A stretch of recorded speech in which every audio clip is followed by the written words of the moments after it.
సత్సంగం సత్సంగం భగవంతుని లీలలు, సాధు సత్పురుషుల గాథలు, మహాత్ముల జీవిత గాథలు, భగవంతుని తత్వం తెలుసుకునే ప్రయత్నమే సత్సంగం. ఈ సత్సంగం వినండి, వినిపించండి, వింటూనే ఉండండి. సత్సంగం, ఈ సత్సంగం.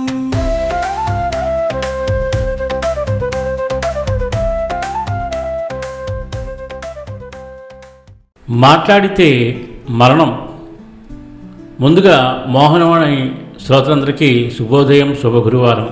శ్రీ ఎలవర్తి శేఖరరాజు గారు అందిస్తున్న సత్సంగ కథలలో భాగంగా ఈరోజు మరొక అద్భుతమైన కథతో మేము ముందుకు వచ్చేసాను.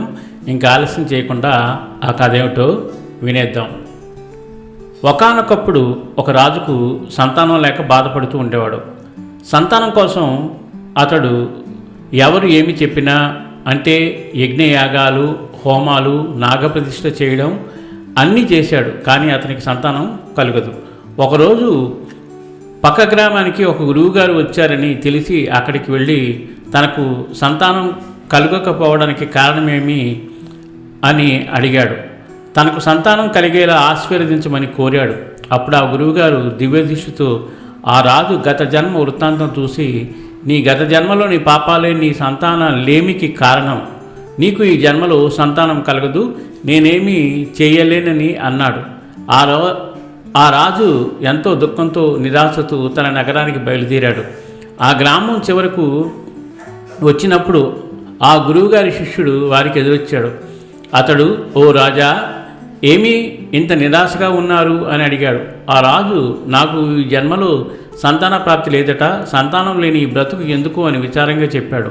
ఆ శిష్యుడు రాజుని తన నగరానికి పోయేంతవరకైనా సంతోషపెట్టాలని, ఊరకనే నీకు సంతాన ప్రాప్తి కలుగుగాక అని ఆశీర్వదించాడు. ఆ రాజు అది నిజంగా జరుగుతుందని భావించి సంతోషంతో వెళ్ళిపోయాడు. ఆ శిష్యుడు ఆశ్రమానికి చేరుకోగానే గురువు దివ్య దృష్టితో జరిగినదంతా తెలుసుకొని, ఆ రాజుకు నిజంగానే ఈ జన్మలో సంతాన ప్రాప్తి లేదు, కానీ ఎందులకు నీవు అసత్యం చెప్పావు అని శిష్యుడిని అడిగాడు.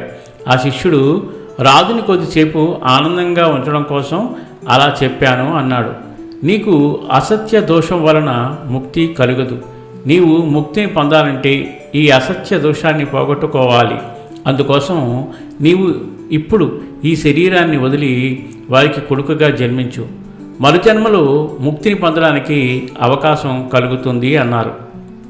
అంతటా శిష్యుడు తన గురువాజ్ఞతో తన శరీరాన్ని విడిచి ఆ రాజుకు కొడుకుగా పుట్టాడు. అంటే శిష్యునికి ఇది మరుజన్మ. అతడు పెరిగి పెద్దవాడవుతున్నప్పటికీ అతడు ఏమీ మాట్లాడేవాడు కాదు. రాజుగారు అనేక రకాల ప్రయత్నించి విసిగిపోయి తన కుమారుని చేత మాట్లాడించిన వారికి గొప్ప బహుమానం ఇచ్చేదనని నగరమంతా దండోరా వేయించారు.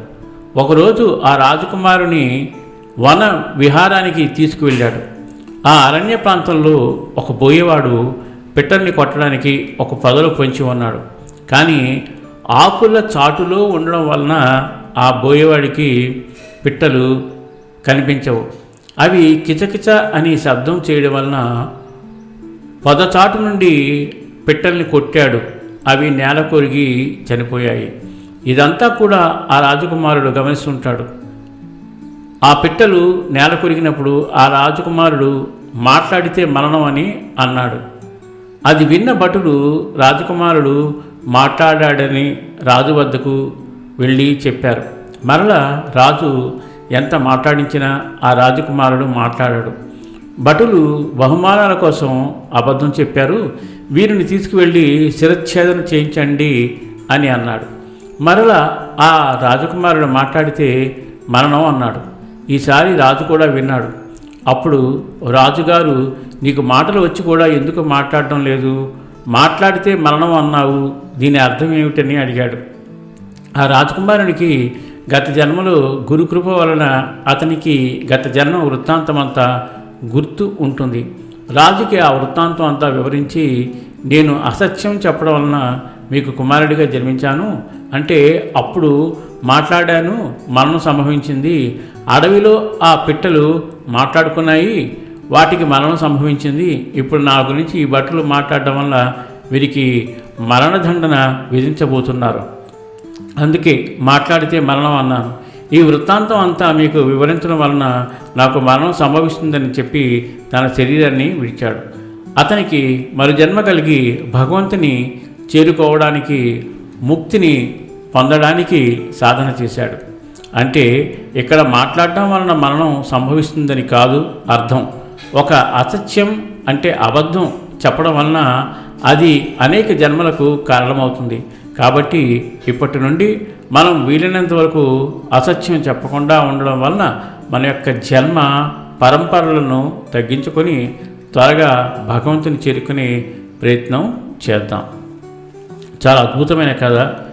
ఇంత అద్భుతమైన కథను మనకు అందించిన మన రచయిత శ్రీ యలవర్తి శేఖర్ రాజు గారికి మోహనవాణి మరియు మోహనవాణి శ్రోత తరపున హృదయపూర్వక ధన్యవాదాలు తెలియచేసుకుంటూ, ఈ కథలో చెప్పినట్లుగా అందరం కూడా రోజు సత్యాన్ని మాట్లాడడానికి ప్రయత్నం చేస్తూ ఆ భగవంతుని యొక్క కరుణా కటాక్షాలకి పాత్రులు కాగలమని ఆశిస్తూ, సర్వేజన సుఖినో భవంతు, లోకా సమస్త సుఖినో భవంతు. ధన్యవాదాలు. స్వస్తి. తిరుమల వైభవం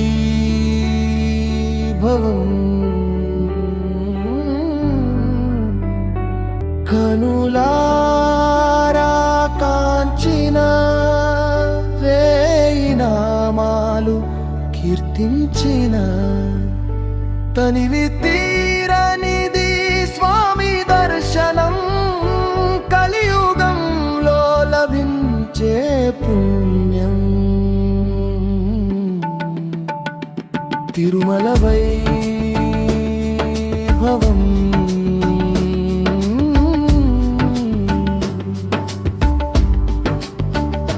తిరుమల వైభవం